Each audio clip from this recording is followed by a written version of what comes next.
পৃথিবীতে একজন মানুষই জানতেন যে তিনি কতদিন বাঁচবেন।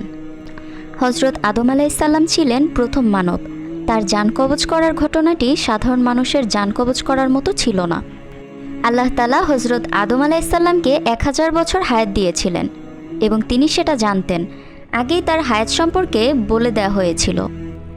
হজরত আদম আলাইসাল্লামের সামনে অনেকগুলো রুহু রাখা হলো। তখন তিনি জিজ্ঞেস করলেন, এরা কারা? আল্লাহ বললেন, এরা তোমার বংশধর।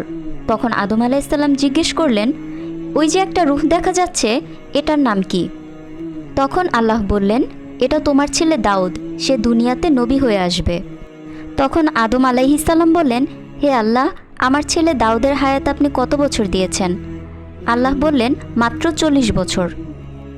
তখন আদম আলাইহিসসালাম বললেন, হে মাবুদ, আমার এত সুন্দর ফুটফুটে একটি ছেলে, তার হায়াত আপনি মাত্র 40 বছর দিলেন? আপনি আমার ছেলের বয়স আরও বাড়িয়ে দিন।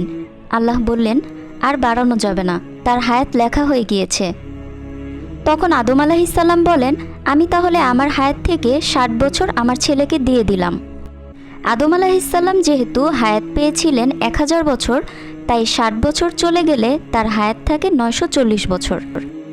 এই 940 বছর পৃথিবীতে থাকার পরে আজরাইল আলাইহিসসালাম তার রূহ কবজ করতে চলে আসেন। তখন আদম আলাইহিসসালাম আজরাইলকে বললেন, রূহ কবজ করতে চলে এসেছো মানে? আমি তো বাঁচব 1000 বছর। তখন আজরাইল আলাইহিসসালাম বলেন, আপনি আগের কথা স্মরণ করুন, আপনি তো আপনার হায়াত থেকে আপনার পুত্র দাউদকে 60 বছর দিয়ে দিয়েছিলেন। তখন তিনি বলেন, না না, আমি তো দেইনি, অর্থাৎ তিনি ভুলে গিয়েছেন। এরপর আজরাইল আলাইহিসসালাম আল্লাহকে বলেন, আদম আলাইহিসসালাম তার হায়াত থেকে যে 60 বছর দিয়ে দিয়েছিলেন সেটা তিনি ভুলে গিয়েছেন। তখন আল্লাহ তাআলা বললেন, ঠিক আছে, তুমি চলে এসো, এই বলে তার রূহ কবজ করতে নিষেধ করলেন।